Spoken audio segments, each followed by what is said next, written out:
In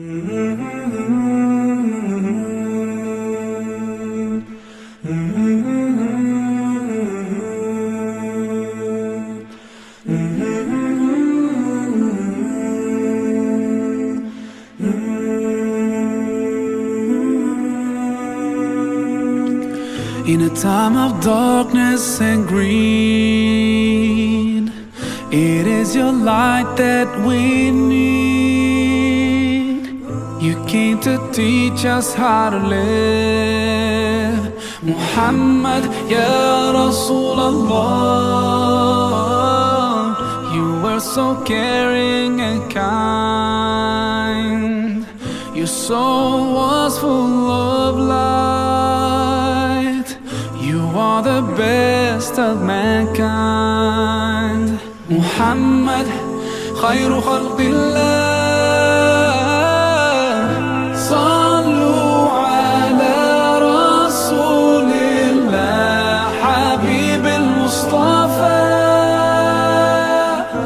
Peace be upon the messenger, the chosen one.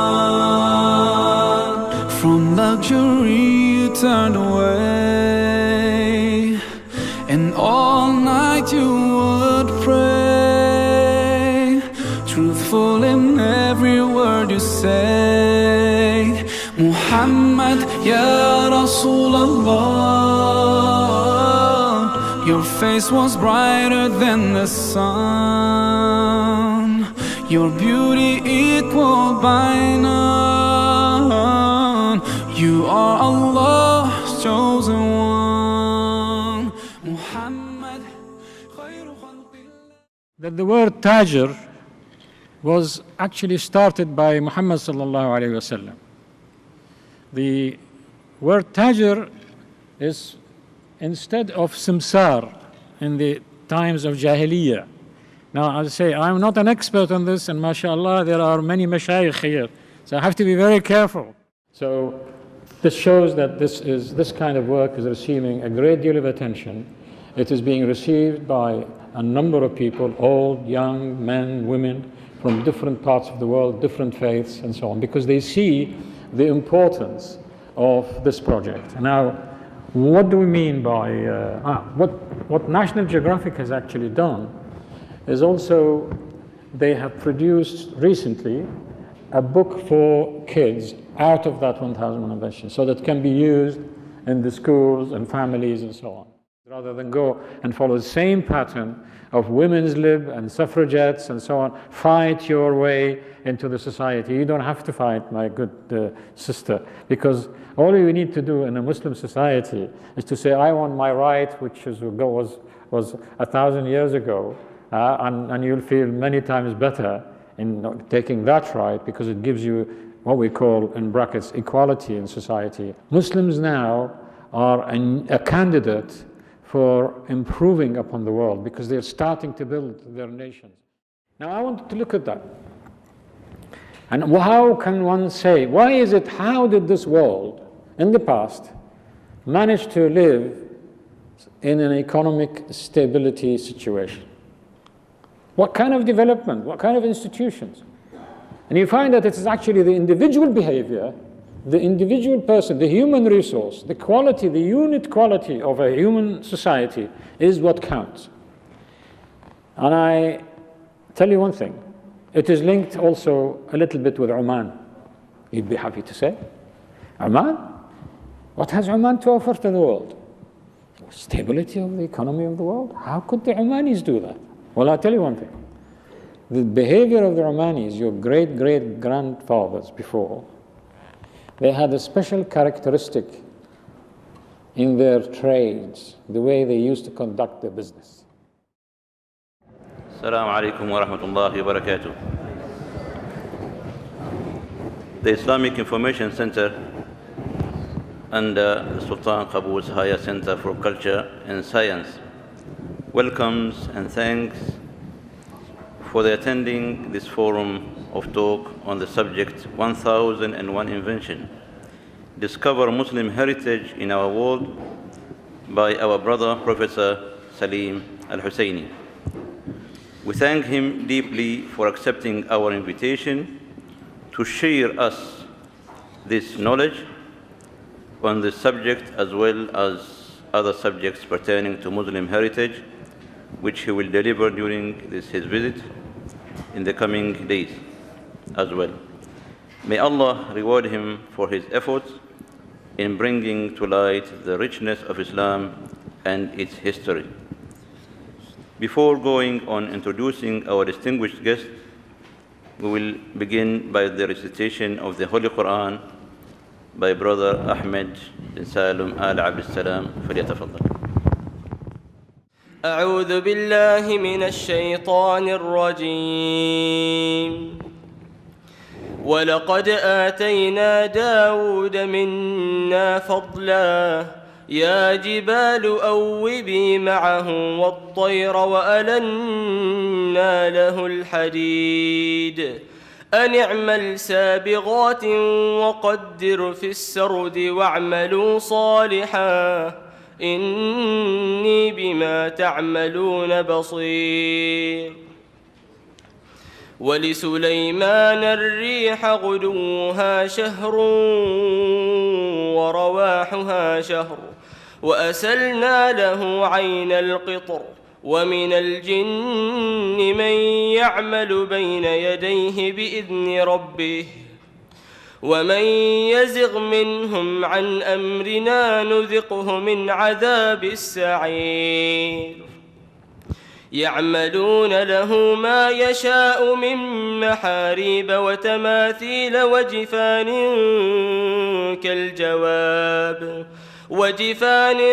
كالجواب وقدور الراسيات.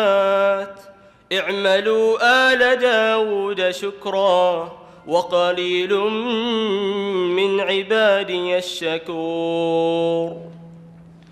فلما قضينا عليه الموت ما دلهم على موته إلا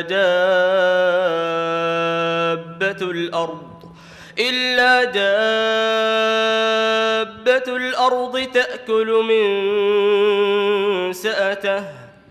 فلما خر تبينت الجن أن لو كانوا يعلمون الغيب ما لبثوا في العذاب المهين. لقد كان لسبإ في مسكنهم آية جنتان عن يمين وشمال كلوا من رزق ربكم واشكروا له بلدة طيبة ورب غفور. صدق الله العظيم. صدق الله العظيم. Professor Salim is Emeritus Professor of Mechanical Engineering and a Professor Fellow at Faculty of Humanities, University of Manchester in the United Kingdom. Scholar and authority in the studies of Muslim heritage, in particular the development of modern civilization and Muslim contribution to the foundation of modern civilization. He has delivered more than 150 lectures internationally on these subjects. He had published over 200 papers in international journals and books and edited more than 300 publications on Muslim heritage. In the past couple of years, consecutively, he has been named amongst the 500 most influential Muslims in the world in science and technology field. It is difficult for me to cover the entire spectrum of his achievements. In short, his involvement in this field is vast and has given him a worldwide reputation. Professor Salim will be talking for about 40 minutes, and then we'll have an open floor for questions and answers. Everybody, there is a questionnaire on your seat. Please fill it in and hand it out to us. Assalamu alaikum. Assalamu alaikum. Thank you so much for this generous invitation to come all the way from Manchester. In particular, I'd like to thank the Higher Council for Culture and Science and the Grand Mosque for making this possible after the will of Allah, of course. So my respected friends, ladies and gentlemen, how would I start? So what I thought that I normally take a lead from what is said before me, either the verses of the Quran or what the chairman says. The verses of the Quran, they were actually quite difficult. And if I go through that route, it will take some time before we get to the subject of the lecture. So what I will do now is refer to what has been said by our respected chairman.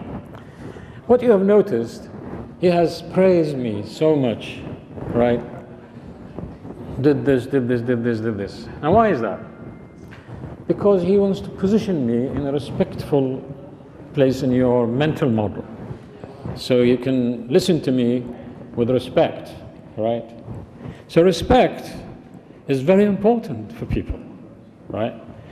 And you respect people because of what they have done and because of what their past was, not because of what they do in the future, because you don't know what they're going to do in the future.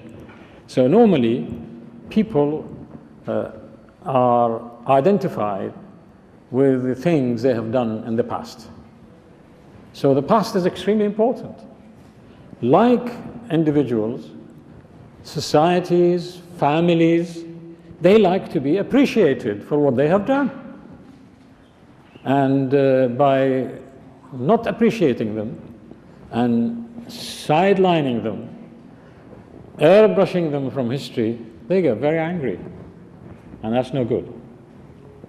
So this is why it's important that the contributions of various cultures and civilizations into what we have today, when we speak about them, we bring in the best out so that they find a dignified and respected place in the table of the world nations.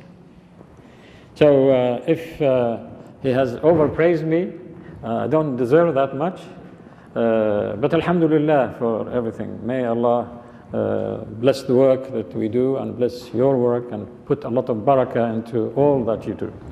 Now, what is this 1001 Inventions, you may ask? And why have we chosen the name?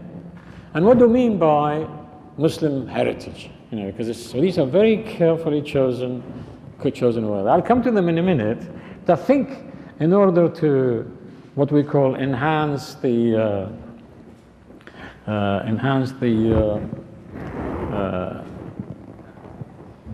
I wouldn't call it marketing, the positioning of our project. There are two short films I want to let you have a look at, and it will cut a long story short so that it will make my lecture more effective. I'm going to start with this one. Now, if we can have that light off, maybe, I don't know. It probably will be visible from your end.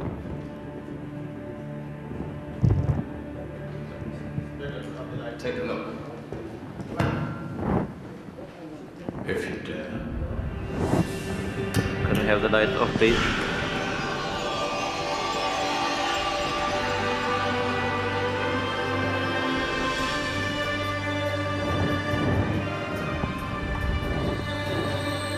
What's going on? Welcome to the Dark Ages, or as it should be known, the Golden Ages. We have about 1,000 years of amnesia, which is called the Dark Ages. In the West, we went through the Dark Ages, and if you like, the candle of human knowledge and understanding was carried by the Islamic world. That's the story altogether. It's like a shock. Ah, inventions? Do these people have inventions, they say? And of course they do. 1001 Inventions is a global educational initiative. Imagine a world of science 1,000 years ago that shaped the world today. This is a world that was lost to so many people, and an exhibition like this brings it back to life and shares all those extraordinary achievements. I think this is quite crucial because what it does illustrate is the shared heritage that we all have. We talk about a global society today, but equally in the 7th, 8th, 9th, 10th centuries, the society was global then as well. This new space is using the historical roots of science as a means and as a tool for social cohesion and cultural convergence, where people respect and harmonize with each other.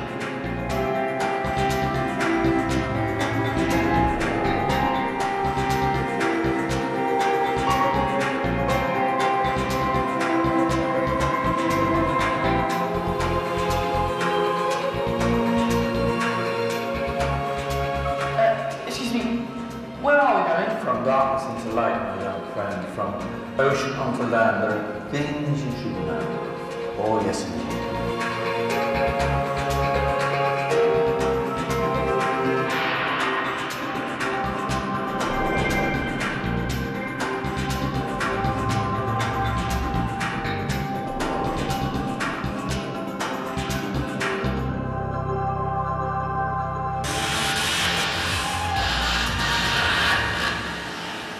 It's got a huge water-powered clock, instruments for measuring the stars, and a darkroom from the 9th century. And on top of all that, it can explain why numbers are written the way they are. A new exhibition traces how the Muslim civilization has influenced science for the last 1,000 years.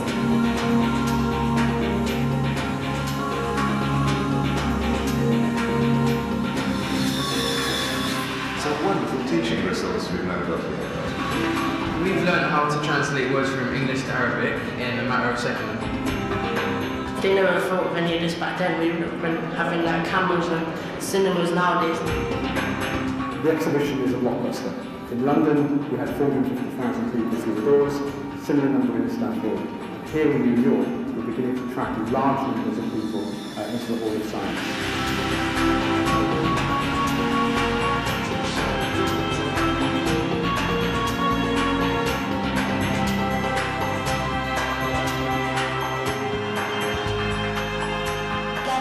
Tavsiye ederim, çok güzel bir yer. Çok güzel, herkesin gelmesini tavsiye ederim. Eski saat falan, geçmiş şeyleri öğreniyorum. During this period, it may have been part of the Islamic Empire, but there were great Jewish, Christian scholars working here. Sabian, Hindus, Buddhists. There were Persians, there were Arabs, there were Turks, there were Chinese, there were Indian. It's just a period in history that people in the West don't seem to know about. There are women who did things like set up universities, who invented scientific experiments, and they're really celebrated in this exhibition. It's done with wonderful imagination and flair, as well as good scholarship. You will learn, but you will be excited. I just completely enchanted by it. It's not just nice pictures and electronics. Every word and letter has been thoroughly vetted by academic peers. We have a galaxy of historians of science from around the world. This is historical fact, guys. You know, it's the world may not know about it, but they should do. It's a new space. It's a breath of fresh air. We are having a journey to the past, but it's for building and designing a better future.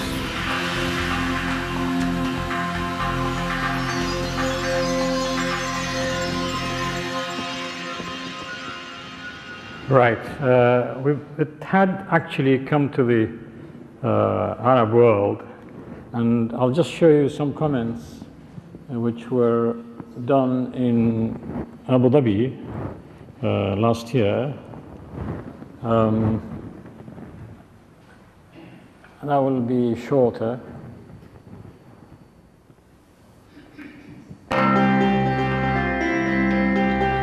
So this time it is in a tent.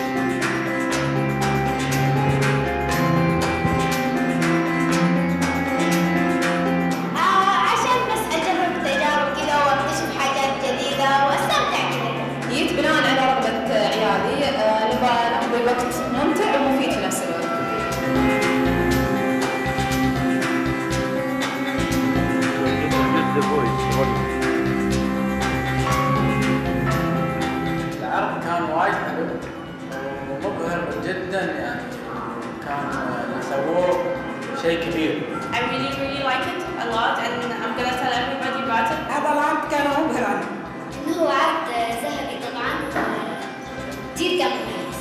كان عرض وايد ممتع مفيد سواء لنا الكبار أو الكبار، يعني أشكركم يعني جزيل الشكر على هذا العرض. رائع. يعني عرض مذهل يعني خليني أفتخر أمام أولادي، أمام المجتمع، أمام الغرب، أمام أي إنسان أقابله أفخر إنه أنا هذه حضارتي.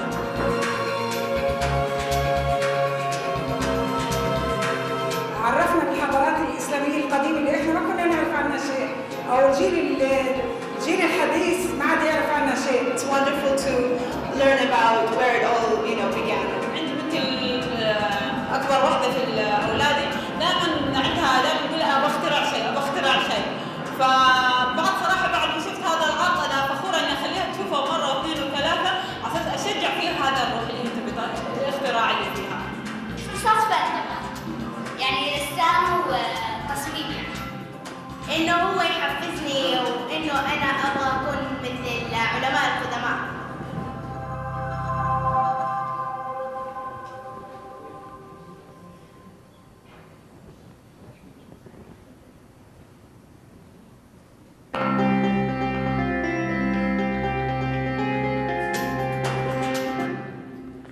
Okay.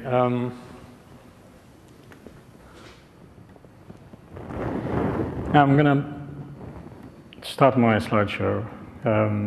Hope it will work. Okay.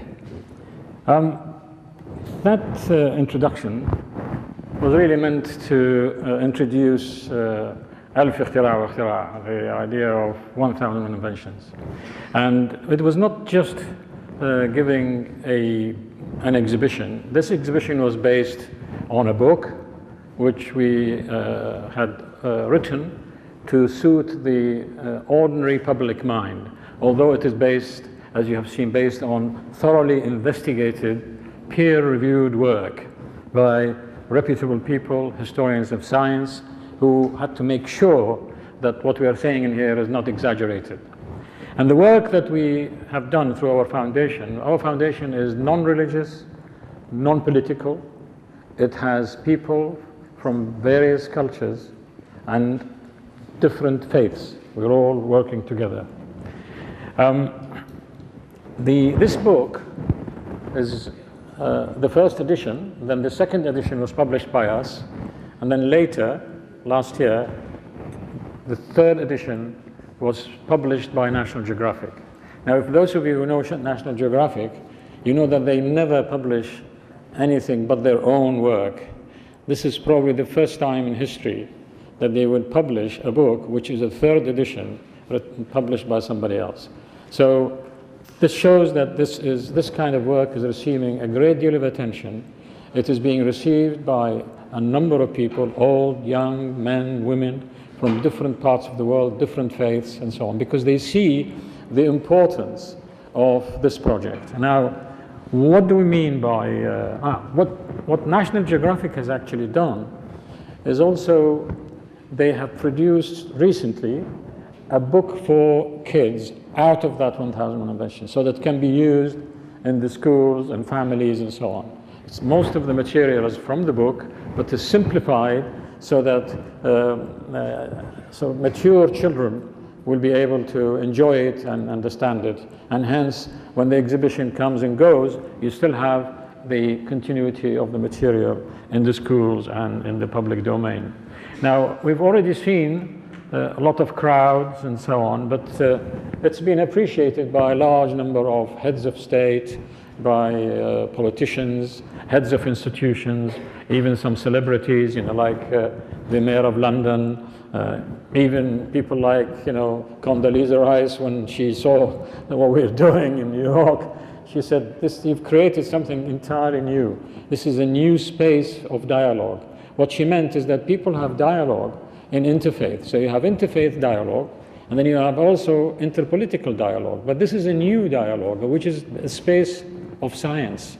When you look at history and you see it through the political lens, then you find there are a lot of conflicts and wars and hostilities. Similarly, if you view it from the religious lens, you also find various conflicts and hostilities between people. But if you look at the development of knowledge and history, you find that most of those people who have worked in science and knowledge and investigating the natural world, they seem to have resonated with each other, whether they were Muslim or non-Muslim. And there are a lot of people who have actually appreciated this, great Islamic scholars. You've got in here the Mufti of Egypt and of Al-Azhar and Sheikh Al-Azhar. You've got Professor Kamaluddin Ihsanoğlu, who is the head of the Organization of Islamic Countries. And then you've got also the United Nations. This man was the chairman of the United Nations Assembly at the time. And the president of Finland, she's very enthusiastic about our work. This is the Minister of Schools in the UK in the last government. And so on, you know, he went round to various countries, like recently in Dawah. As you notice, we produce actors as well, not just pictures and so on. We take from your families, your schools, we pick up some boys and girls, and we dress them up like their original role models, you know, like great scholars and so on. And we teach them what to say, and they become the host and the guides and the exhibition. So that, for instance, Fatim Al-Fihri, who was the builder and the establisher of the first university in history, right, in the year 859, we would take one of the girls, dress her up, teach her what to say about Fatim Al-Fihri, who she is and so on, let her know about how, you know, the life style of Fatim Al-Fihri and the reason why she has built what she has built, a university that has lasted more than 1,000 years, which is still functioning as a university. It's the University of Al-Qarawiyyin. But I don't want to touch too much on this subject because tomorrow evening I'm going to be speaking about women of science.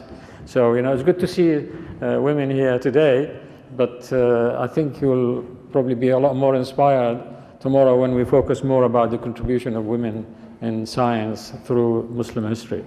You get, you know, a lot of people. I'm not going to be mentioning who they are and so on. Why is this so revealing and so exciting? Because of something very simple. So when you look at any set of books in schools and in the universities and put all the names of the scientists who are mentioned there and put them on a timeline, right? Like, for instance, modern scientists like today, you know, you put people, Nobel Prize winners, and so on, and so you put them all on a timeline, and you find two things. One is that there is a gap between the Renaissance and the Greeks is about 1,000 years missing. It's called the Dark Ages, right? Dark Ages. You know, nothing's happened in the world. And then sometimes it's called medieval ages, sometimes it's called Middle Ages. Middle is between what? Between two countries, or is it between two what? Well, you know, what they actually mean, and our mind tells us it's between two durations of time. From the Greek as one, you know, which is European civilization, and modern civilization, which is also European civilization. So that is actually what the meaning is. But nobody seemed to want to know what was it that during that period that was going on. You can't have humanity suddenly goes to sleep and they switch their minds off. No inventions, no science, no knowledge. You can't have for 1,000 years. This is an insult to humanity. Because we human beings, we are creative in our nature, you know, by nature. We invent things. We solve problems. Every day we have a problem, and when we find a solution, that is an invention. Right? So it's not acceptable. This kind of history is untenable, and it is not sustainable, and it must change.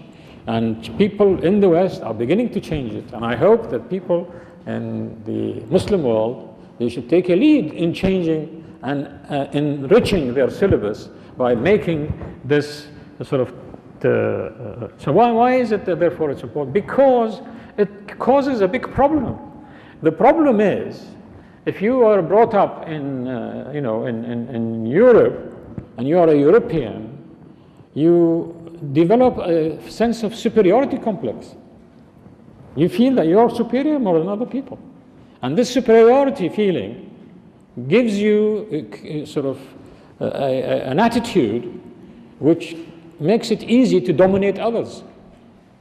The problem is, the others, when they also read the same books and find there was nobody mentioned in physics or chemistry or biology or you know, you name the subject, whether it is in the schools or in the university, that comes from these parts of the world. And therefore they develop an inferiority complex. And when they behave as inferior, it encourages the superior to feel more superior, right? And the more superior they are, and the way they speak with you, the more inferior you become. And this business of psychological domination is a huge problem in the world. And it can cause frustrations, can cause wars, it can cause extremism, it can cause all sorts of things, because it's imbalance. And therefore, many people identify with the objectives of this mission, and we refer to it as a noble mission. What they really would like to see is that the history of every subject should be appearing like this. What you have is, you know, the earlier civilizations before the Greeks, right? You know, Egyptian civilization, Mesopotamia, all those great civilizations before. It's humanity. We are all in one family in this one globe which we call Earth, one planet. And then you carry on, Persians, Romans, Greek, Chinese, Indian, and then Muslim civilization.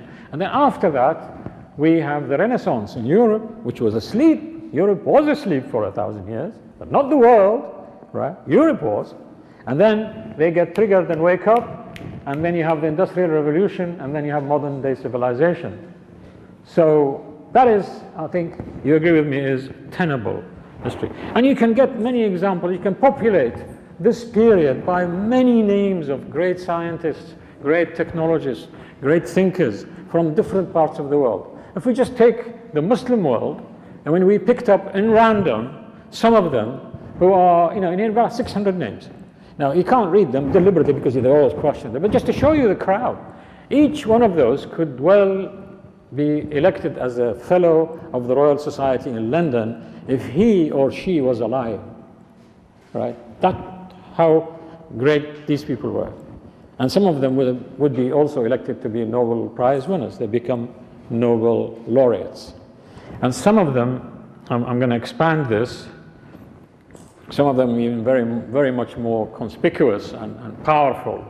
And they include ladies as well. They also include non-Muslims as well, and they worked quite nicely together. Now, I'd like to give you something which will entertain you. And I show you that in this work that we have done, I'll show you what is in the content of what we mean by 1,001 inventions. And I'll also try to link some of the things that you may have in connection with modern day technology and science, but you're not aware of it, in Oman, right? Now, but what do we mean by 1,000 inventions? What we mean by 1,000 inventions is ألف اختراع واختراع.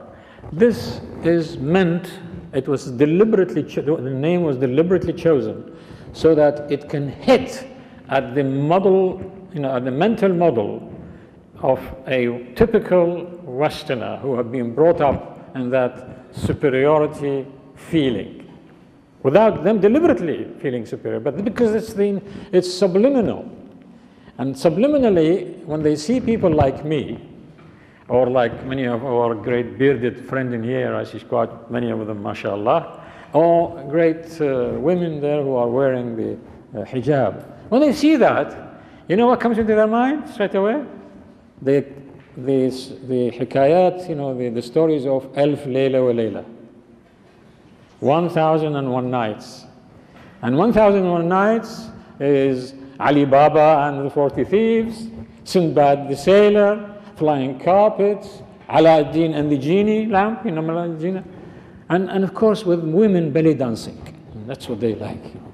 They enjoy looking at naked women dancing and so on. And they feel that these Arabs and these Muslims, you know, they're having a good life, you know. But that's the sort of thing in the back of the mind. Now, how on earth would you remove this by just convincing, speaking about Islam or speaking about, I mean, it's not going to work. So hence the word 1,001 inventions. It's a shock that, oh, right, these they're inventions. They are actually inventions. And they are not just 1,001 inventions. There are thousands and thousands of inventions, because human beings throughout, from China all the way to Spain during that time, they were innovative, they were inventive as well.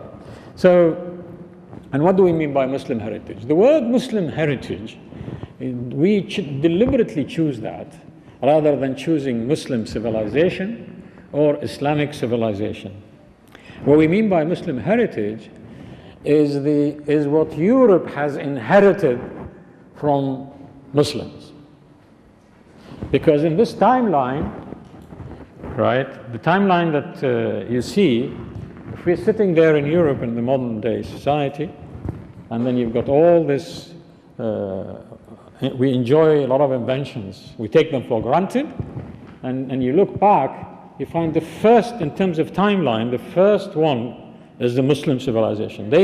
We received in Europe a lot of inventions from the Muslims, and the Muslims, they are themselves, either they have invented them themselves, or they have added on what they have received from other civilizations, right? So it's an evolving combinations, and hence we call it inheritance. We have inherited in Europe. So the Muslim heritage that's what's meant. Which doesn't mean that we are actually trying to show some muscles here in this lecture, or oh, look at what the Muslims have done. That doesn't mean much, because you're doing nothing now anyway. So, it makes it very difficult. You just say, oh, well, my grandfather was great. Well, what about you? So it makes it complicated. And then if you say Islamic, the word Islam itself is frightening nowadays. So we tried to play around with this, and we therefore have chosen to say it's what we actually should say European sustainable history, or a tenable history of the world. That's what I mean. But because it just so happens that the last of the train of civilization, as it moves on the railway, when it arrived in Europe, it was actually a Muslim train, which has contained many compartments, and each wagon on the train has got loads and loads of knowledge, a treasure of knowledge. Because otherwise, without this, you would think that suddenly over 50 years, and after 1,000 years of darkness in Europe, over 50 years, suddenly everything happens. You've got maths, you've got physics, you've got chemistry, you've got philosophy. What on earth is going on? Is that, has the sky suddenly opened and everything came from nowhere? Well, it doesn't work like this. So you have to appreciate, and hence a lot of respectable non-Muslims in the United States, in England, in Germany, in France, and the exhibition is going to be in Sweden next, after leaving Washington, and it's also going to go into Malaysia at the same time. So this is really what we mean by Muslim heritage, and what we mean by now I'd like to connect what this project is about is, let us say, if we have received information and inventions from the Muslims, right, or from previous civilizations which came to us through the Muslims, then what are they? So we've divided the space around our life. Each one of us, if you're sitting in Europe, then you have, oh, in here, what spaces you have around you and every day? You have your home, that's one space. You go out, if you're a student or a university learning and so on, so you go to university, you go to school. Or you go to your office in town. So you got the town. And then you've got the market. You go and make shopping in the market. And then you go to travel around the world, And then you look at the sky, the astronomy and so on. Each of these spaces, what we try to do is we find out what are the inventions there are, what do we use in these spaces, and then see if they have a history and how did they come to us. So I'm going to start with something which I thought was peculiar to the young generation. Everybody loved to know about Formula One, this is all cool, fastest car in the world and so on. And I discovered that the Arab youth are very excited about Formula One as well. and particularly when we were in Abu Dhabi. And I also asked about the Omanis. They also, the young people seem to have the excitement about. Now, what has Formula One to do with Muslim heritage? Interesting, isn't it? This is the most sophisticated, most complicated modern technology. Well, the problem with, first of all, it's a car. So the car has engines. And the engines means it has cylinders, it has pistons, and it has gears, right? And it has, transfer motion from one place to another. But one of the most important things in this as an unusual car is that it's extremely fast. But if you move something fast, like the shape of a car, it will fly. So how does the Formula One fast car stay on the road without flying? That is a very important question. What they use airfoil section, which is the cross section of an aircraft wing. Aircraft wing is shaped in this way so that when the aircraft moves fast that way, the air on the top is moving faster over the curved surface, so it has less pressure than the air underneath passing through the flat surface. So therefore, the aerofoil will go up. That means the wing will go up, and it carries the aircraft with it. This is how the aircraft works. So what they did with the aerofoil section in the Formula One car is they reversed it upside down.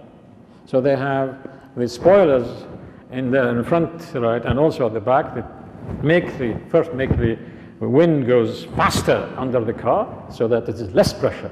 And the faster it moves, the less pressure it has, so it sticks on the road. Now,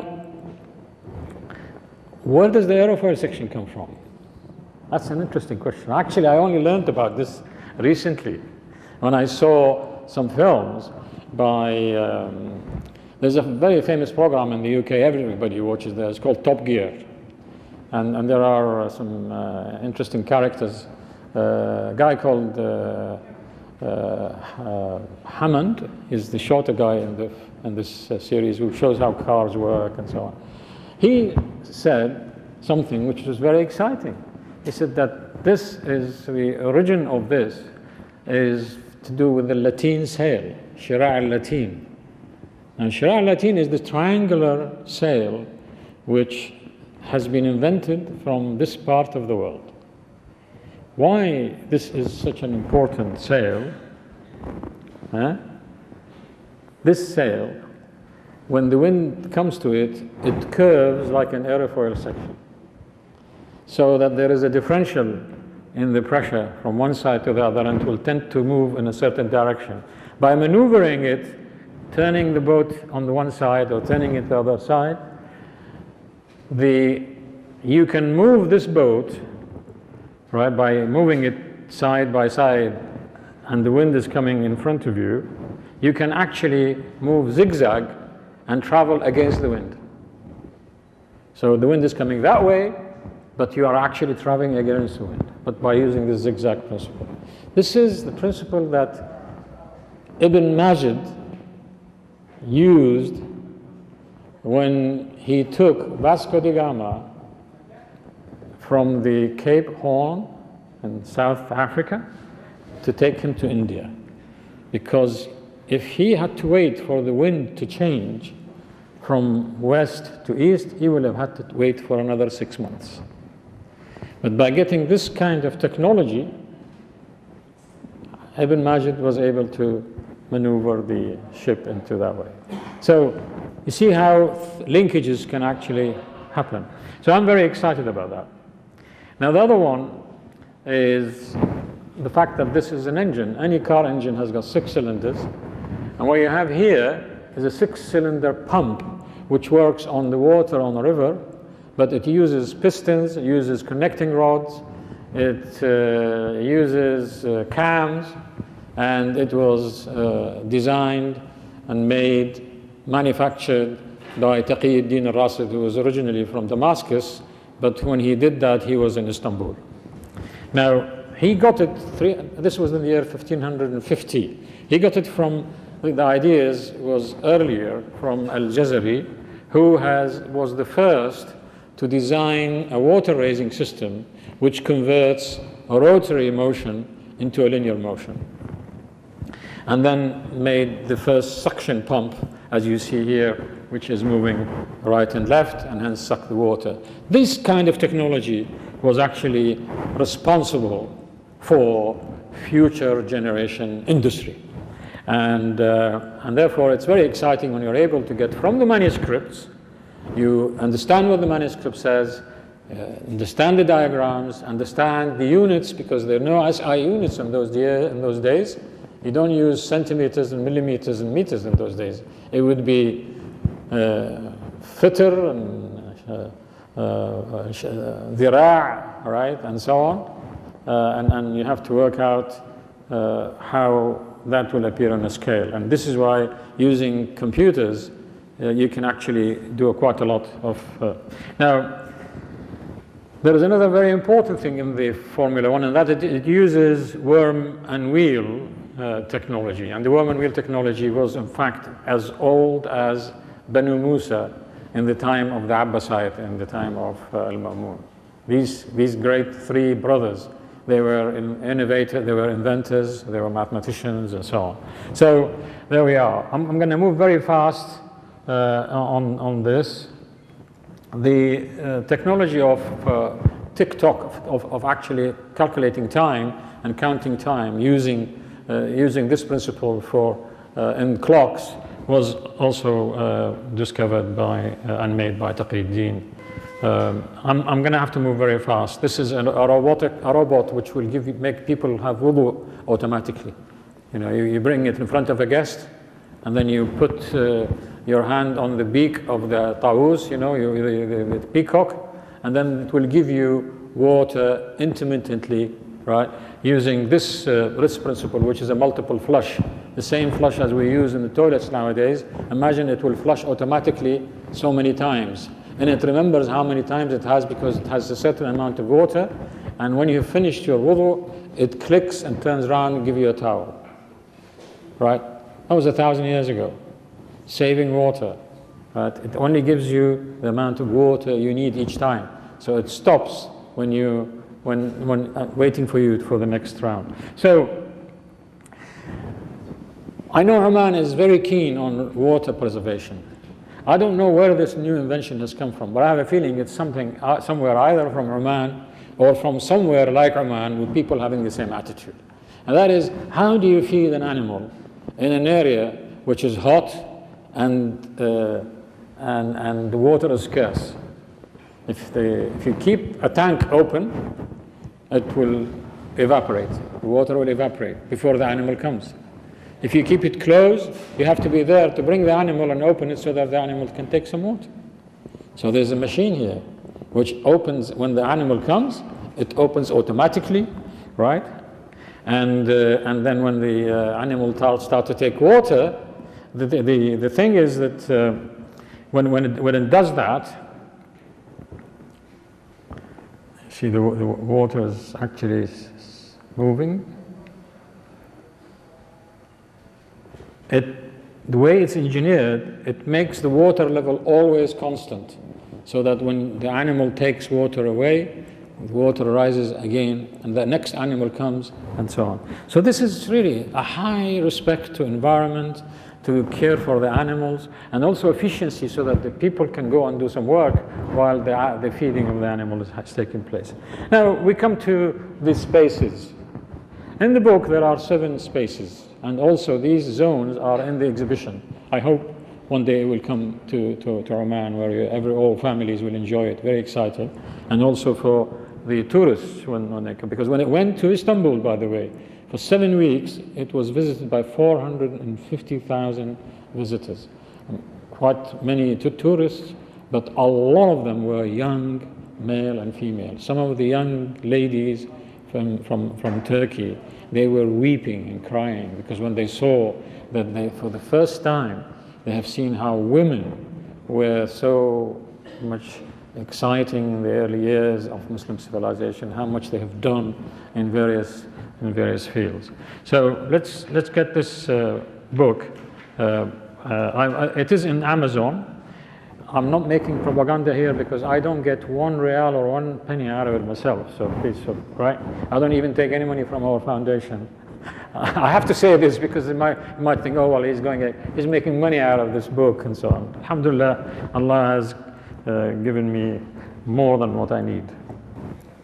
So, take the home, for example. The home zone, you wake up in the morning, what do people do? A typical English person, right? I mean, I have lived there since 1960, so I think that, I can speak with authority about what happens in English homes and English habits. You wake up in the morning, you go and brush your teeth, right? Where does the toothbrush come from? Then, of course, you use the toothpaste. Where does this toothpaste come from? And then, of course, you're using soap, toilet soap. How did this come about? Who manufactured it? Whose idea it was, right? And then you go on and on, about various things in the house, but when you come downstairs, you drink a cup of coffee. Coffee has become so much important for people, modern people nowadays. It's the first thing they have in the morning, coffee. Well, how did coffee come from? How did it come to the UK? And of course in the United States, Europe, and so on. It will have a very interesting story if you go onto the coffee trail. Every one of those is actually, it could be a university project, or it could be a school project to try to trace these and make them into small, very exciting projects. And you see the trail of all these subjects. And then what does one do after that? You get newspaper. You like to find out what's going on in the world. Reading is a very good habit of a lot of people in the West. So you read the newspaper. Now you're holding a piece of paper. Eh? How did this paper come from? Where does it come from? Well, of course, as we know, it has come originally manufactured in China, but it came through the Muslims into Europe. And Muslims have developed it so highly that, in fact, there's a huge difference. You cannot recognize the original Chinese paper from the Muslim manufactured paper later on, which started in Baghdad and then went to Cairo, then North Africa and to Spain and so on. So, and then you're still looking at the newspaper. And let me just sort of, the manufacturing of paper on the right has become a fantastic industry around the Muslim world. But while we are talking about the paper, you may want to write something on the paper or write some notes if you pick up some news and you want to write it using a fountain pen. The fountain pen was specially designed by a request of the equivalent of Sultan, the ruler of Egypt at the time of the Fatimites. He said, I want to have a pen that carries its own ink, but it is an obedient pen that will only give ink when I wish it to. All right? After 3 months, they come with designs, and this pen, not this particular one, but the modern pen, which works on the principle of capillary, it's the principle of how water comes from the root of the tree and reaches all the way up to the tree. How does the water, there is no heart pumping in the tree, right? So how does the water, do you think? How does the water go from the bottom, from the earth, from the base of the tree all the way to the top? It goes through the capillary principle, because they're very fine, very small tubes, and the water climbs by itself. And this is the same principle that the first fountain pen in the world was designed, and it will only give you water and give you ink when you actually use it. Then it brings you out. If you put it down like that, it will not drop because of the surface tension on the capillary principles. A brilliant design. And then, of course, if you look at the newspaper again, if you don't have a good vision, you may be wearing spectacles. Where does spectacles come from? Right? Who designed these? And then, if you're looking at pictures, still in the newspaper, you've got cameras. Now, you've got a picture here, and you must have used a camera. Where does the camera come from? The word even camera, the word qamara, the camera, it will take you all the way to Al-Hasan ibn al-Haytham, who, in order to prove that the way we see our eyes, the way our eyes work, is not what the Greeks and others have described, which says that the eyes shine rays, invisible rays, on the objects He said, no, it is actually a light which goes on the object and it's reflected onto your eye, which is like a closed room. Al-Hujra al-Mudlima, the literal translation in Latin of Al-Hujra al-Mudlima is camera obscura. And the Arabs also began to use the word camera qamara if you want to go on special dark place, like in an opera house, maybe. You know, you say, I want a qamara. That means you want a place where nobody can see you with you and your family. So you can see where, now we're still in there. Then you switch the music on. We're still in the house. Then you hear music, of course. How do you write the music? Some people I was introduced to by the name of Al-Kindi here. It's family Al-Kindi. I was hoping that maybe one or two of them are here. If there are here, then I'd like them to go and find out about the famous Al-Kindi, who was the founder of coding and decoding. The coding and decoding of ciphers and shifra, al-shifra, right? His methods were used in the Second World War to decipher and to break the codes of the Germans in the Enigma, right, which is called the frequency method. But he also, because he was interested in algorithms, he wrote music.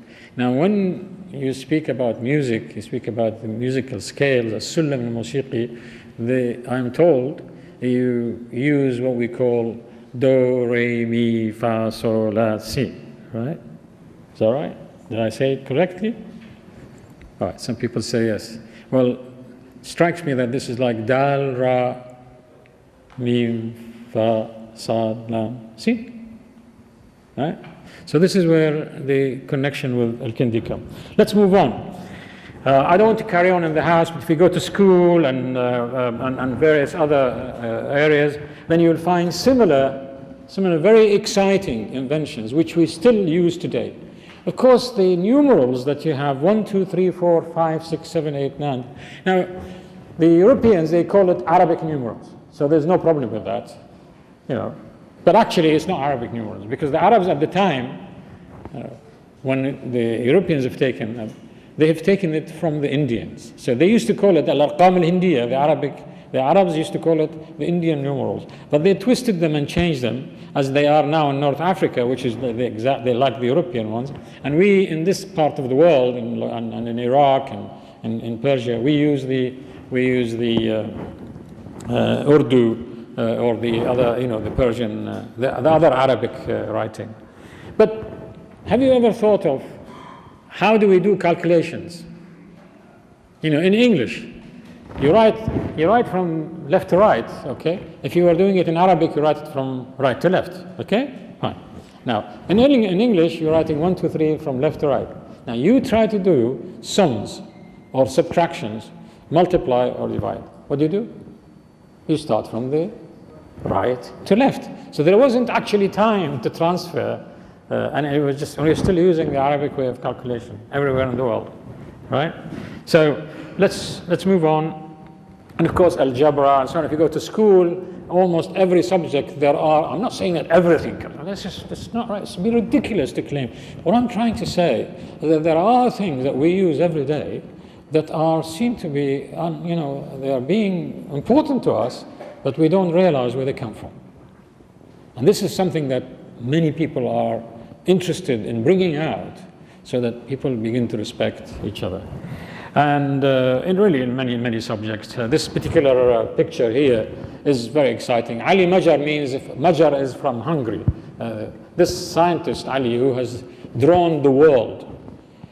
Can you look at this map is underneath and the other map is a satellite image.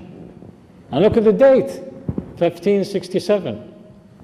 Now, was he sitting in the moon when he drew the Earth?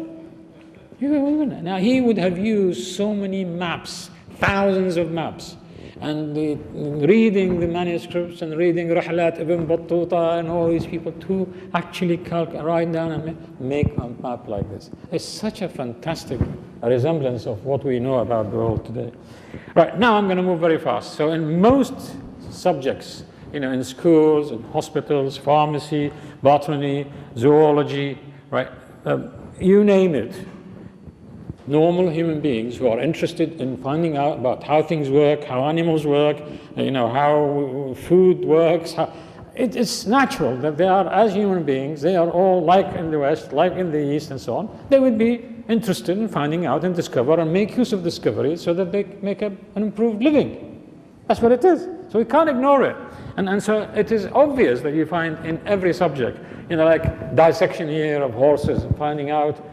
They were excellent also in this area. They would know not only about how the horse and what's inside the horse and so on. They would know the genes, the genealogy of the horse, the family of the horse. They'd know the horse comes from this group and this family and from the other family. They would trace the family tree of the horse so that its purity and its genetic is maintained. And this science is still around today. And about birds. Birds were extremely important because they were the postal system. How do you get letters going from Andalusia, from Spain, all the way to China, right? Across the Muslim world. They used to use birds. Of course, horses and so on, but birds were the best and fastest. And that's why Al-Kindi developed the cipher system and the decoding, because when you send your message by a bird, it could fall into the hands of the wrong person. When they read it, they cannot read it. So because the shifra, the key to the cipher, is with the other one who is the one who is going to read it. Right. And then, of course, there's marine. You're a wonderful country, fantastic. You have opportunity to become the greatest, industry in the world in marine, in fishing and marine life and so on. So it really has, and of course the plants, gardens, and then all sorts of, when you come to the skies, attempts to fly, the use of rockets. This guy is actually flying up using a rocket, using gunpowder. It was in the year 1633 in a celebration by Sultan Murad IV, and the guy's name is Lagari Hassan Chalabi. In a celebration, he has put, he went inside a rocket system full of gunpowder underneath, and when it was ignited and it was liftoff, went all the way up to the sky. Then he came down by a parachute in the Bosphorus Sea. He swam to the Sultan and he said to him, "Sir, I bring you greetings from Isa alayhi salam." The other one is, this design here you find in the Smithsonian Institute, which is the first torpedo in the world, designed by Hassan Ramah from Damascus. Again, using gunpowder to propel it and make it to skip over the other subject. Since you are here interested in culture and in science, so I thought I'd bring something very unique, because I've been promised, because I wanted to see this great mosque and design. I have not seen it yet properly. So, because when I saw it on TV, I was really taken. And the mosaics and the design and mosques and these that you see, all the artwork, apparently there is more into it than just looking at it in nice shapes.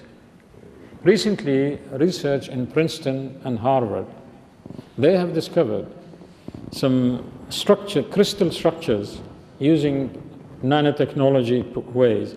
They found certain shapes which look very similar to the shapes of these designs, right? And this is a sort of, and they have got these designs here. They have got 10 degrees freedom. That means 10 symmetries. You can move it in 10 ways, and it will stay the same.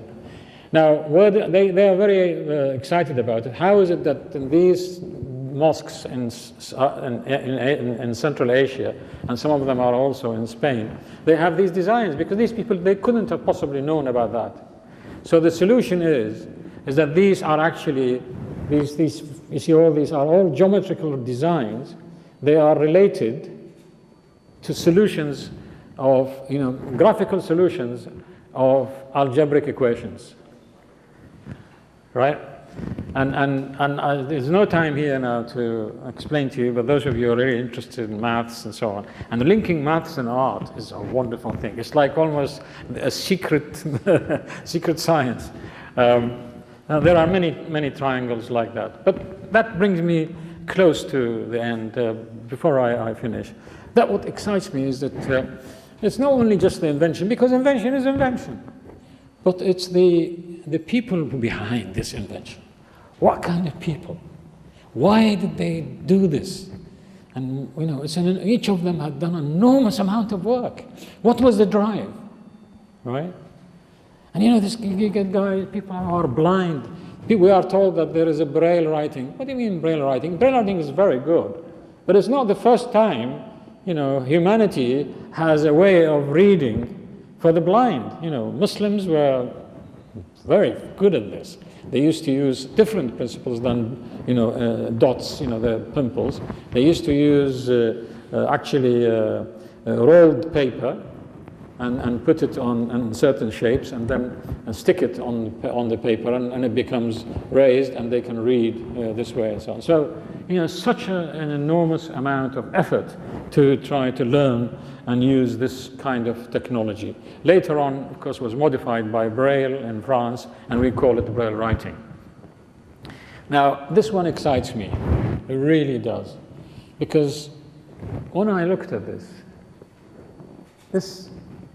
man is holding a heavy book and is standing. He's not sitting. Now, you may have different reasons, but I think the only reason I could say is that he was tired of sitting. Right? So he must be reading while walking. And I do that sometimes, because I just can't keep sitting all the time, you know, and it's not healthy. So you have to move and exercise.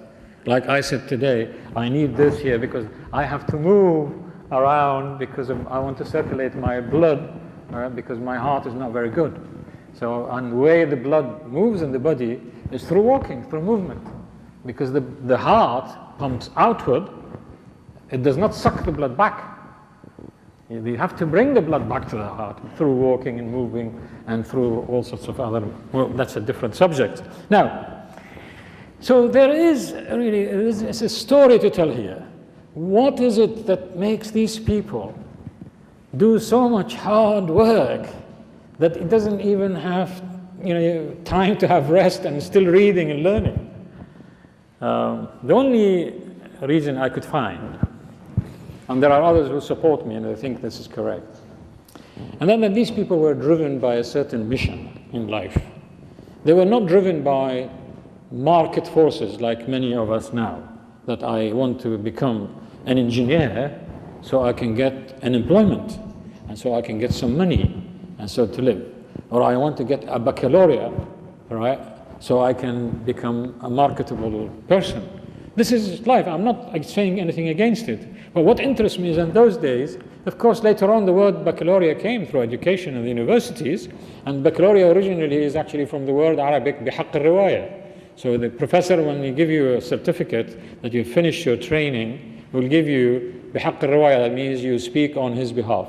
That means if I give one of these nice young ladies here and they become my students, and I give you your certificate, I will give you أعطيك بحق الرواية. You can narrate the right of narration on using my name, right? So that's what's called حق الرواية. But that's something I spoke about the night before. I don't want to repeat it. It may come in again tomorrow. But what is it if it is not baccalaureate, if it's not master's, if not PhD, if it's not money, right? If it's not trying to show yourself off, what is it that has driven these people? The only thing you can think of really at that time and that atmosphere, the environment is such that these people were driven by their faith. Right? They had a feeling that they were connected, and they feel that to satisfy the Creator, the mission of human beings on earth is to cultivate the earth, إعمار الأرض, right? To improve the earth, to improve the quality of life of people and animals and so on. So this was I think, the reason why the Muslim civilization had gone exponentially high. I'm sure some of you will say, well, what happened then? Why did it come down? That's a different story. I'm just talking about what made it go up. And you find this, it's men and women, right, who have been able to do that. Now, if you bear with me for a couple of minutes, then I'm going to give you this slide. These people were driven by faith, Iman, right? But Iman is defined in Arabic, al-Iman ma waqara fil qalb wa saddaqahu al-amal, right? That Iman, faith, is what has entrenched and firmly precipitated in one's heart, but it is manifested through deeds. That's what it is. People, you cannot tell how much is your faith unless you go and test it when you go and do some work. But this work, this deed, is got to be useful deed. So it is al-amal al-salih, man amana wa amila salihan. الذين آمنوا وعملوا الصالحات الذين آمنوا اركعوا واسجدوا وافعلوا الخير. Unfortunately, in the latter few centuries, hundreds of years, the meaning of Amal al-Salih has changed. The meaning of Amal al-Salih has become slightly narrower. And the narrow meaning is that Amal al-Salih is Amal al-Taqwa, right? Right? Piety, the pious work, the righteous work.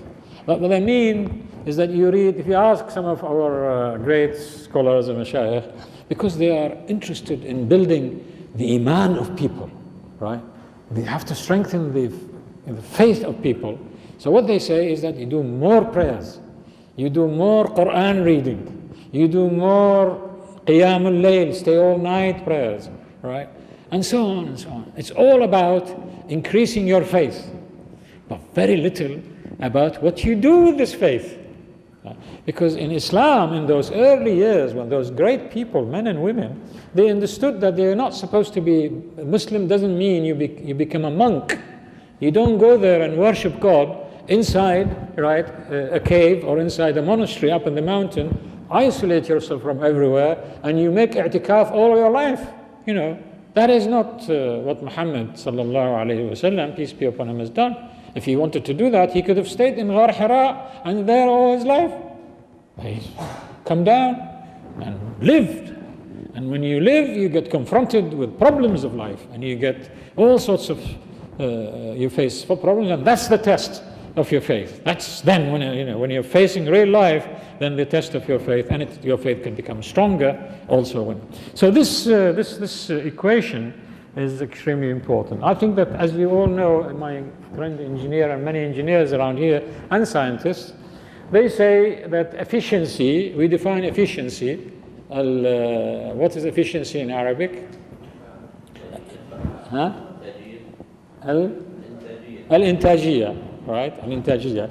And you divide the output over the input. Normally, it is less than 100%, right? If you put petrol in the car, you get, say, 100% input.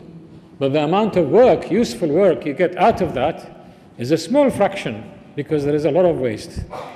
So the Amal al-Salih is like movement of the car. And al-Iman is like the petrol in. In those early years, they did not too much really bother about the company that you buy the petrol from, whether it is Sunni, Shafi'i, Hanbali, Hanafi, Ibadi, and so on, right? It's a private thing.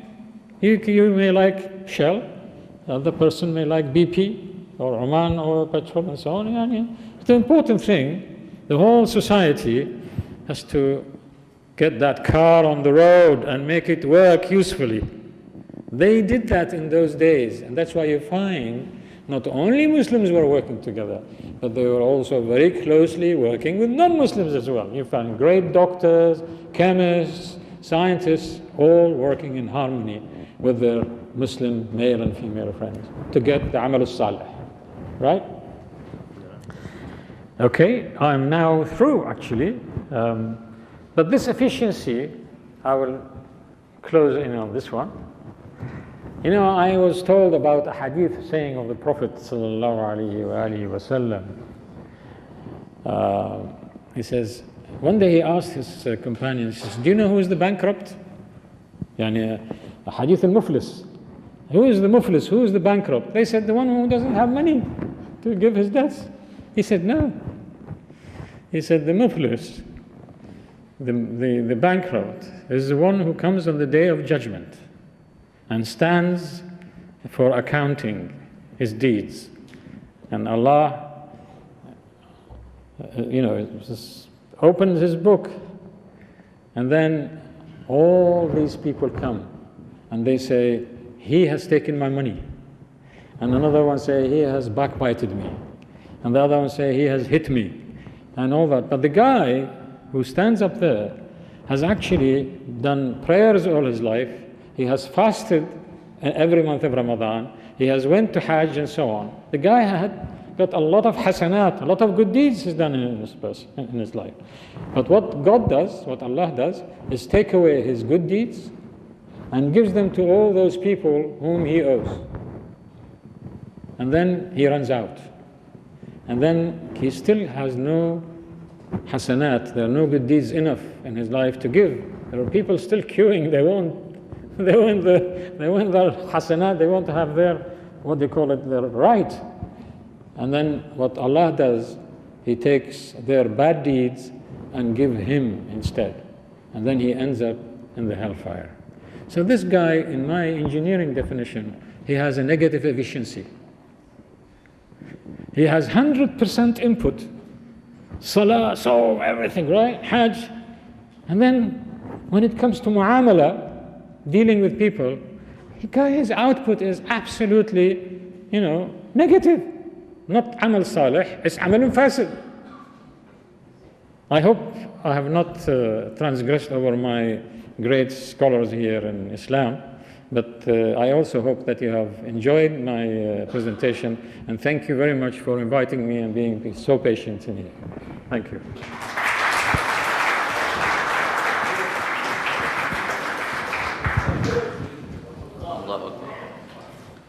Professor, to me, you are a bullet that was shot from the dark era, which was full of light. And you came to revive and uncover the hidden or the missing link. And there is a say that the necessity is a mother of invention. I am sure those days there were a lot of necessity, but where was the mother? Professor today came to heal the complexes of the eastern side, what you call inferior complex, and he came to show that there is a lot that was inherited by the Europeans from the Muslims. And I will quote a verse from the Quran which says, يا معشر الجن والإنس إن استطعتم أن تنفذوا من أقطار السماوات والأرض فانفذوا لا تنفذون إلا بسلطان. O assembly of jinn and man, if you are able to pass through heaven and land, pass through, but with authority. This is in Surah Ar-Rahman, verse 33. The authority here is knowledge. The Europeans always say information is power. So the information that was hidden, it has been revived by the professor, so it is bringing back the power and the morale to the Muslims. Tomorrow, inshallah, the professor will be talking about women of science in Muslim heritage role model. So Muslim ladies and gentlemen, you are very much invited to come tomorrow to attend the lecture. And if there are any questions, please, the floor is open. And I do remind everybody again to fill up the questionnaire. Assalamu alaikum.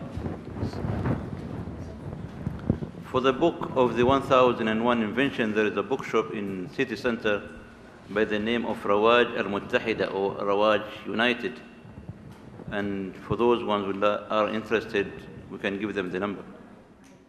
Professor Salim, can you tell us how these inventions and the research towards inventions were funded in those days? Sorry? How these projects of invention they were funded? Well, thanks very much. I think I was hoping that our chairman will say that there will be a lecture also on Friday evening. You know, I'm getting exhausted. There is a lecture under the title of Muslim Heritage and Development. R&D, you know, development. And I'm going to be answering that question then. All right? All right, but I just want to hint to you that the most influential and strategic tool for enhancing this research and development is the awqaf system in the Muslim civilization. Awqaf nowadays are linked by the meaning, the perception of the Muslims that it is about mosques, right? Awqaf and endowments. Yes, the endowment system. It's about the masajid, yeah? Awqaf in the early years were about the sajid, not about masajid only. The investment was for the sajid, the development of human beings, that when they become wanting to make sujood, they want a place, then they want mosques. That was the idea. Is it, so many of these institutions, I was going to mention something tomorrow also about, you know, there is one of the waqf which is called Waqf al-Zawjat al-Ghadibat. That's an interesting one. Can you imagine? You know, you men, me and you, we cause problems to our women. So these poor women, what do? Where do they go? If they speak to their mom, your mother-in-law, you are in trouble because she's going to make her worst, right? And if she goes and speak against you with your father or your mother, she's going to be in trouble because you're going to be angry. So what do they do? They make these places almost like cafes, linked with the hammams, right? They go there, women, they go there and chat, they drink, and then they discover that her problem is actually nothing compared with the other problems. She goes back home, alhamdulillah, and then the problem is solved. So the waqf system was behind a lot of, one time Al-Bayruni rahmatullahi alayh, and he's written about 200 books, huge, you know, like almost encyclopedias. He has predicted the circumference of the earth. You know, imagine in those days many people think that the earth was flat and things like that, or the earth doesn't move. But he has predicted the circumference of the earth by mathematical, you know, using the stars and trigonometry. And then, you know, he says, I have managed to send an expedition so that they can walk by measuring pasting thousands of kilometers to measure the degree of one angle, right? The qaws, one angle, and then we multiply it by 360 degrees, so we get the circumference of the earth. When he compared the two, he found that there's a huge difference between what they have measured and what he has predicted. But he says that I know my predictions are correct. There must be wrong in the experiment. So we want to repeat the experiment. He says, but I am sorry, I could not repeat this experiment because the waqif, the philanthropist, the man who has financed him, has died. Allahu Akbar, 1,000 years ago. Can you imagine if I come to you, you know, a professor of mechanical engineering, and say, Wallahi, if you are a good businessman and you have a lot of money, and say, or come to these rich ladies and say, can you please give me some money so I can measure the circumference of the earth? Say, huh? That's after 1,000 years. Measure the circumference of the earth? What do you want us to do that for? See, those days people were aware of the importance of science and the importance. So funding was a great institution. Of course, there are endowments from the Khalifa or the king and so on, and makes it even easier. But the development movement in the Muslim world was organic, not organizational. It was dependent on the inspiration of individuals, men and women. They work either in groups or independently. They don't wait for the government to tell them, do this. If it is a useful deed, you don't wait, for the khair to be done. You do it. When it comes to matter of coordinating, yes, of course, there is need to organize and coordinate. Any further questions? Professor, thank you very much. It was really very inspiring talk. I see you relating basically this sort of collapse in the Islamic Renaissance or the golden ages of Islam to this misconception of al-amal al-salih, at least part of it. And so my question is, this misconception, why was it introduced? And not to blame anybody, but was there any sort of responsible, more or less, tendency of thinking that created this misconception of al-amal al-salih? Yeah. Thanks. And now again, the question is what went wrong? And I'm not really very good at finding out what went wrong. This is not my specialty. There are a lot of ideas and a lot of theories to try to explain what went wrong. I'm interested in finding out what went right. That's my specialty. But I think people in management who are, very clever management experts will tell you that there is a life cycle in any company or organization or a government or a civilization even. And this is actually the theory of Ibn Khaldun, rahmatullahi alayh. Ibn Khaldun, in his Muqaddimah, he explains what happens to civilizations, to countries or even organizations, how they actually start and they go and then they reach a peak, and there are certain conditions that will make them come down, just like human beings. You get old, and you get sick, and then you decay, and then you go. Now, there are attempts in modern management techniques, and even historically speaking, in order to get, when you reach the top, you don't want to come down, you create another S-curve. So you have a new mission, and you have a revival of your ethos, of your moral conduct, of your, you get inspired. You have a new strategy, and then you move. So companies can stay, but they change their ways. They change their. This, unfortunately, has not happened. Did not have the time to happen, because at the time when it was supposed to happen, when they were actually going down, then they were further caused to go down. When there was a huge invasion within 50 years space, you have the Crusaders. You're right, the French, they call it the Al-Faranja, the Crusaders. It's not nice to use the word Crusaders because it wasn't a Christian thing.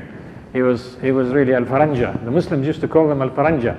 They didn't call them Al-Nasara because Nasara, the Christians, they were friends with the Muslims in the Arab world, right, in Syria and Egypt and so on. There was no problem between Muslims and Christians. But those Faranja that from Europe came, they not only killed the Muslims, they killed the Christians as well, right, in this area. And so when this attack that came, and then you got almost at the same time the Holako and the Mongols attack from the east, and ransacked Baghdad completely and went to Damascus. These two, almost simultaneously, they never woken up since. Because what happened is when there was a wake-up call to try to defend the land, you got the Mamluks, they have beaten the Mongols and Ain Jalut, right? And the Mamluk and Ain Jalut, they have also evicted the remainder of the Crusaders from Palestine and Lebanon, and they were. And then, so they were, there was a military organization, it was a military movement to free the country. And then later on, what happened, that the Crusaders continued, and then you've got the rise of the Seljuks and the rise of the Ottomans. And the Ottomans, for hundreds of years, they were a government and a nation state which was living in war. It was all the time trying to defend, and they were engaged in war in Europe, engaged in war with the North and Russia, and so on. So when you have a war atmosphere, it is very difficult to develop what we call the organic growth, because everybody becomes what do you call, when you join the army, you become part of the army. All the industry, all Muslims, even the farms. The Sultan in Istanbul, it was a famous saying, is that the Sultan in Istanbul, they would know, this is where the Harim are. Tomorrow we'll mention that. The Harim are the real people who were running the government in the Ottoman, right? Because they were all the clerks and so on, all women. They would know how many eggs are laid in a farm in the extreme part of Morocco. So, because of the supplies, the whole Muslim world became a supply, for the armies of the Ottoman and Sultan. So, what happened is that the individual inspiration and the organic movement that made someone like Al-Bayruni work, and the Awqaf system and so on, it has actually changed. I'm not putting blames, by the way. I think these are things that need to be investigated. But there's certainly a very clear transition between organic growth of Muslims and their science and so on. That means individuals work by themselves. If something goes wrong here, it doesn't affect that. There's no central. And from the Holako time of Baghdad onward until now, right, it's not been right because of this problem. And then the Arabs and the Muslims trying to wake up, the British came, the French came, the Dutch came, when they colonized these countries, they could not fill the space of the Ottoman. Because people always think that it is the Sultan, and it is the king, or it is the Sultan, Sultan Istanbul, right? If he says what to do, then we will do. The initiative went. That is really a very, very dangerous thing to happen to any nation. That the ibda' and the initiative, the creativity, it goes away. And then it becomes highly centralized, full of bureaucracy. And this will happen in India, in Pakistan, in Iran, in Iraq, in Egypt, everywhere in the Muslim world. And it's still suffering, right? Until the individuals become inspired and they are encouraged by their governments, things will continue to be, unfortunately, in the fall. So, and maybe some people say, what are you talking about? This is all wrong. I don't mind being told I'm wrong, but it's ijtihad, yani. Professor, thank you for the lecture today. So I guess it's a follow-up question on the guy before me. So you mentioned for the golden ages to come back, or innovation and a renaissance again, you need some conditions such as stability and so on.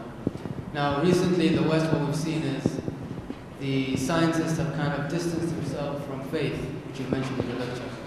And they say, I guess the religion kind of slows down the progress of science in a way. Now, if you can comment on the golden ages of Islam, how that kind of played a part in helping developing some more innovations. And I don't know if you're familiar with a lecture by Neil deGrasse Tyson on the erosion of knowledge because of the religious environment.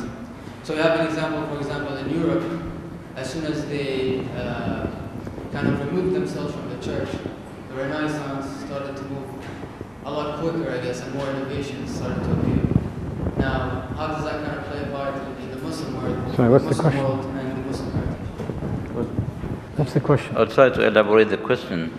What this gentleman is trying to say, in the early days of the Muslim really strong days, the Muslims were very much attached to the religion and following the religion and the Quran as what it taught them to do.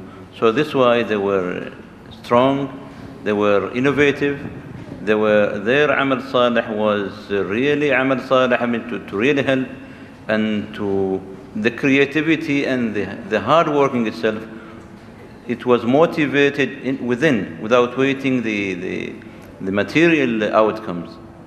And when they became weak or left the religion behind them, they became weak, so this is why they become backward. Vice versa, the Western, for the Christianity, when they left their religion, they started to look at the material side, they moved up. So he's asking, how could you explain? I hope I'm right. Right. Well, I mean, this is really a subject of another lecture, a lot of debates and so on.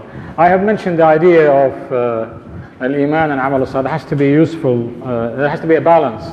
You can't have Amal Salih, right, in terms of Muslims, I mean, without Iman. And the balance is you have Iman and you have Amal Salih. If you say that, okay, America and Europe and so on, they're all very successful, because your measure is material progress, right? But you actually, if you go and expand, and I mentioned that yesterday in my lecture, if you look at what is happening in reality in the world, we are passing through a very, very dangerous time. What's happening to whole humanity and the whole earth, what's happening to the energy consumption, the explosion of population, the impact on environment and ecology and so on. This has been devastating because of the American and the Western way of life. And it's not all of it is wrong, but the exaggerated capitalist thinking, exaggerated consumerism, right, and the without care to the environment and so on, has causes imbalance and causes a problem. Similarly, if you just go and become a monk and say, oh, I want to improve my Iman and my religion, well, you're not going to have any impact on the world, are you? You're just going to be clocking yourself away. So there has to be a balance of the two. What I'm saying is that for the Muslims, early Muslims, they had their mind, it was tuned to their faith. Because there's a hadith of the Prophet ﷺ says, إِنَّمَا الْأَعْمَالُ بِالنِّيَّاتِ وَإِنَّمَا لِكُلِّ امْرِئٍ مَا نَوَى. So that the deeds are by intention. You know, when in modern project management and modern strategic thinking, so on, this means, you know what is amal binniyat? It means planning. You have a vision, you have a plan, you have a business plan, then you have execution of your. This is all about amal binniyat, because then you ta'addu lahu al-'idda.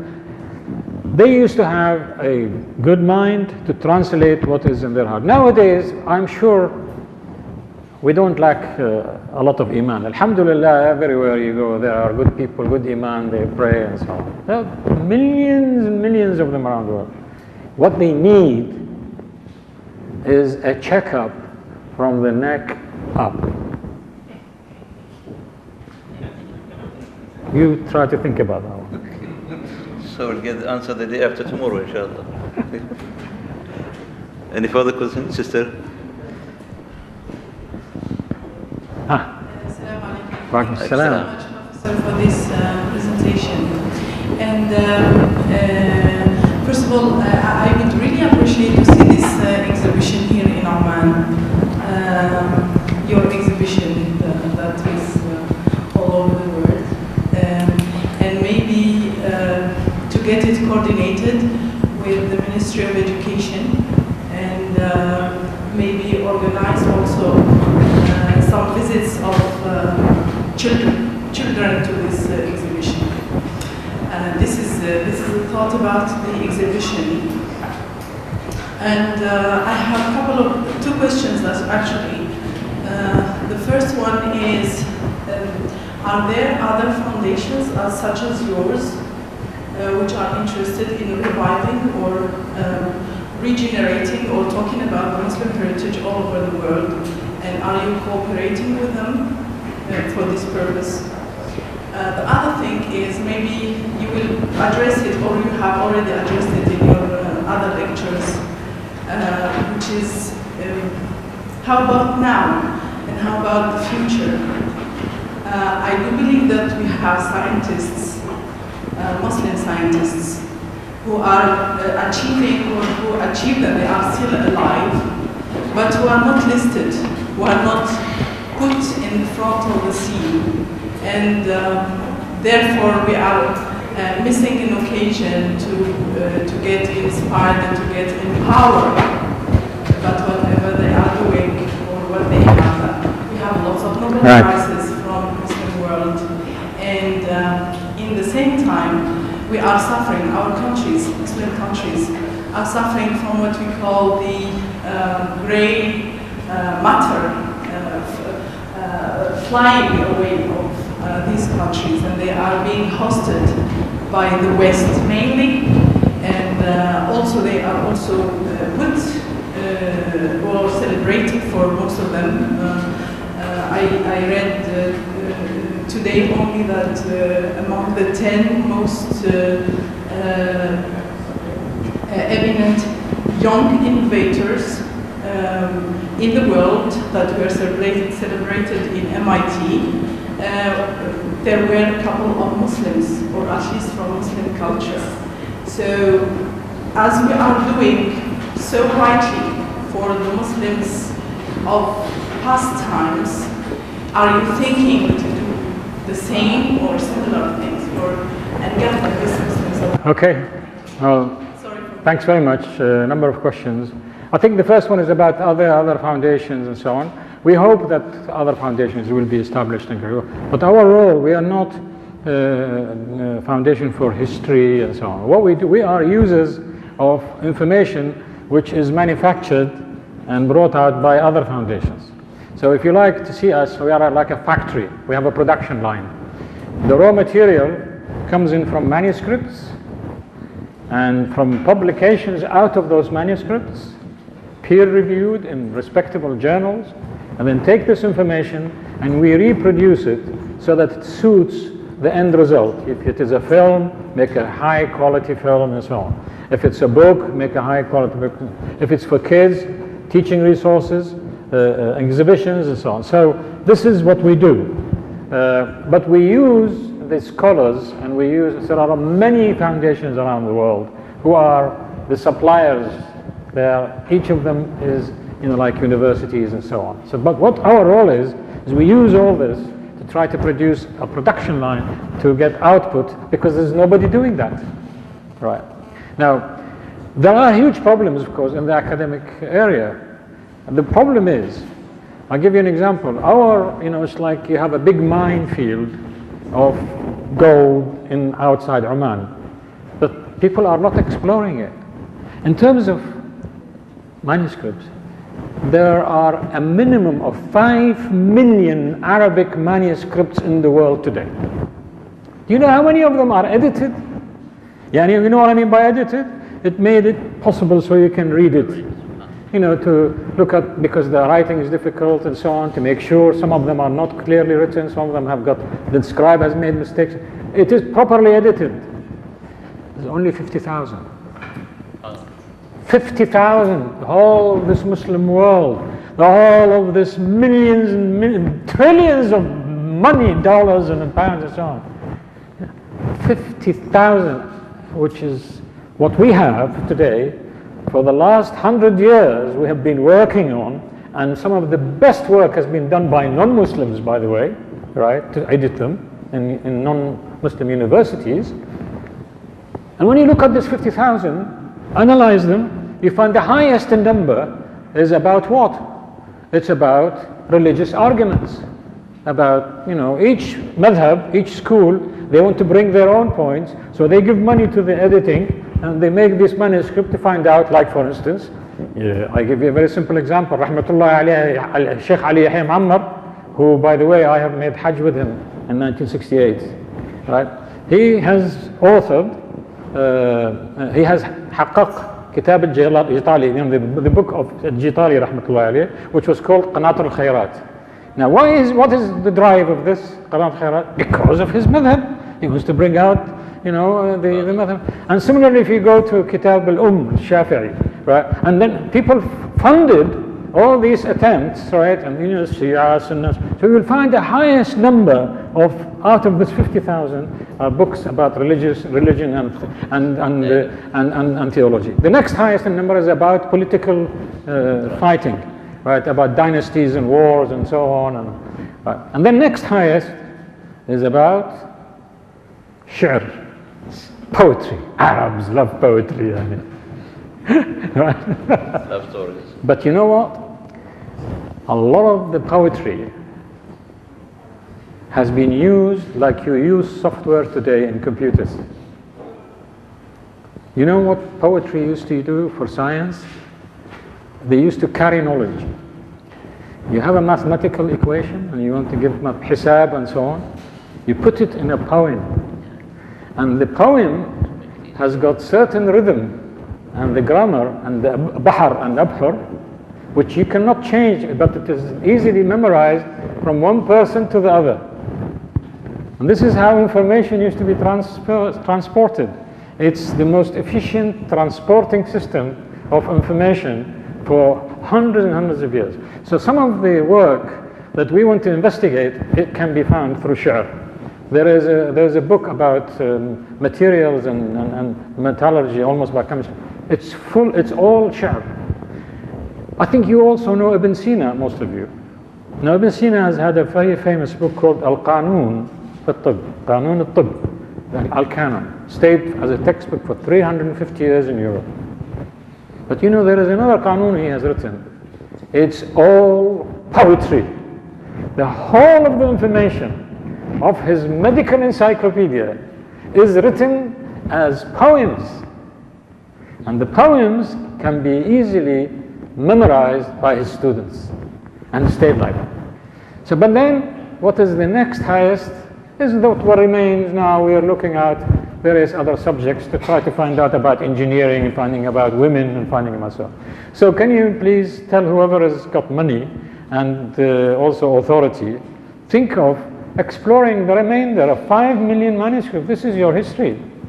This is your wealth, which is, you know. The next question was about, I've forgotten really what it was. It was, well, first one is, are there other foundations? And then you mentioned about science. Sorry? Recent inventions. Recent innovations. No, what are we going to, or what do you think is possible to be done with Okay. You see, Muslims, like every human being, Allah gives brains, gives, you know, and if you have the right environment, they produce. The issue is, why do you do what you do? You know, you have a fantastic environment in NASA or in MIT, you mentioned, and so on, and it encourages people. Any normal, good person, you know, if there's, you know, they can do well. So, you know, you bring him to Baghdad, he's not going to be doing anything because the environment is not there. So the ecology, the environment around encourages, but that is not enough.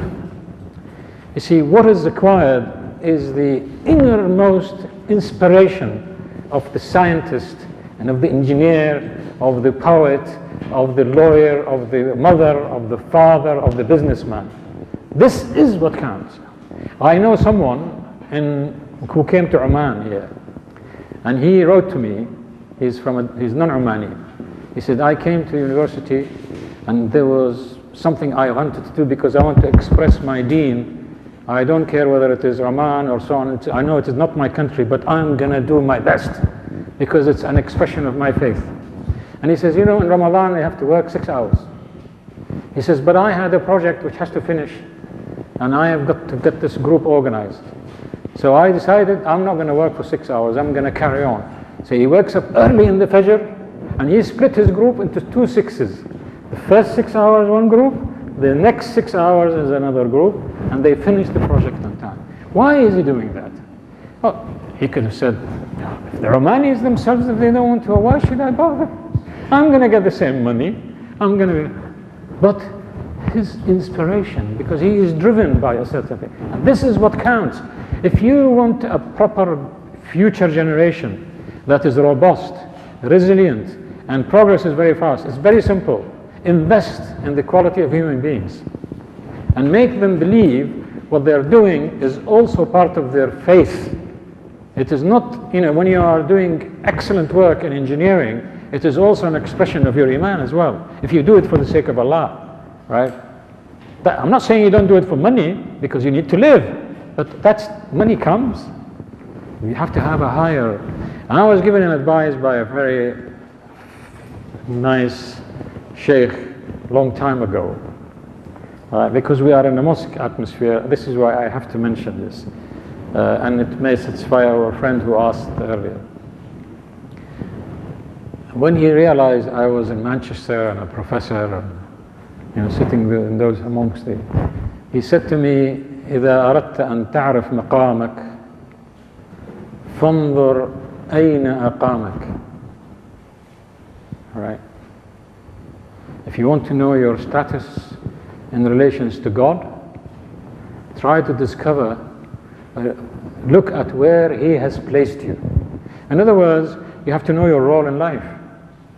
You have to know why you're there and what you're going to do, your positive impact. You have to make your life useful to others. This is, I think, is the real problem in any nation, particularly the Muslim nation. Hope I answered you. Thank you very much, Doctor. I think we can go on and on and on until Fajr time because Professor, we are getting like pearls from his mouth, dural. So, can we do one more question? I'll give you wasta. This will be the last question, please. Professor, can you highlight if there was any contribution in social systems? Okay, you have put a very strong case in terms of scientific inventions and technologies. What about social systems? Can you trace the systems that exist today to Muslim heritage? Yeah, I mean, I expect that there should be a lot of contributions in the social sciences and so on. This is not my specialty, so I have to respect, but I have heard and seen a lot of work which actually brings out the substantial contributions of people like Ibn Khaldun. Right, this is, I mean, Ibn Khaldun's Muqaddimah was, I just remember something. When Reagan lost, he finished his presidency, and who came after Reagan? Was it Carter or was it Bush? Sorry? Not Bush the father, no, not after Reagan. Carter. I think it was Carter. Yeah. He gave him a book as a present. This is recorded. It was Muqaddimat Ibn Khaldun, right, in English, the introduction by Ibn Khaldun. He said to him, read this book. This Bedouin, all right, has taught me a great deal about how to run our financial system and taxing system and so on. I've got, the references if you're interested. So there is quite a lot of interest in social sciences, like how to run organize. Can you imagine you have an empire, or a state running from borders of China to Spain? You mean there are no management systems? There are no, there are no studies about psychology or about sociology. So of course there is. But there's 5 million manuscripts. You have to find out. It's quite a lot. I mean, we are now discovering the Islamic fiscal system and Islamic banking and so on. And right. Well, of course they must have been fantastic, because for 1,000 years the world had no inflation. No inflation for 1,000 years. Before that, when Roman Empire has collapsed, it collapsed mainly due to inflation, because they had running very high inflation. They tried to control it, they couldn't control it. Right. And then suddenly the Muslims come. It's all solved very nicely. How did that happen? You need to investigate. Why is that? Right? Thank you very much, Doctor. Sorry? Bayt al-Mal and Awqaf. Bayt al-Mal and Awqaf. Bayt al-Mal and Awqaf. This is a for big Friday evening lecture, I think. But I hope you're not going to be staying for 2 hours there. Thank you very much for attending. And there is much to say. And we shall meet tomorrow, inshallah. But remember one thing, the motivation toward working and producing is piousness, taqwa. The closer you are to Allah, the more productive and the better human being you are. Thank you very much.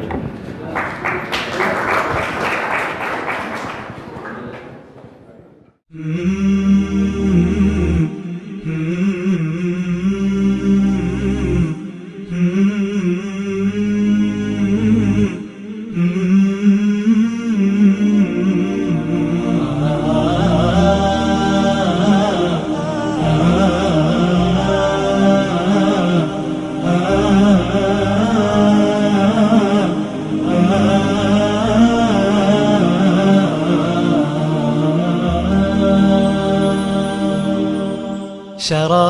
الحب يعرف بالمذاق وما كل السقاة له بساق. شراب الحب يعرف بالمذاق وما كل السقاة له بساق. أحب الله عن أدب وصدق ولا أرضى سوى التقوى خلاق. شراب الحب يعرف بالمذاق وما كل السقاة له بساق. شراب الحب يعرف بالمذاق وما كل السقاة له بساق. أحب الله عن أدب وصدق ولا أرضى سوى التقوى خلاقي. إذا ما عشت لا أنسى إلهي به أسمو من الأخرى المراقي. يعز علي ترك الحب عندي ولو بلغت بي الروح التراقي. تركت جميع خلق الله دوني شغلت عن الخلائق باشتياقي. شراب الحب يعرف بالمذاق وما كل السقاة له بساق. شراب الحب يعرف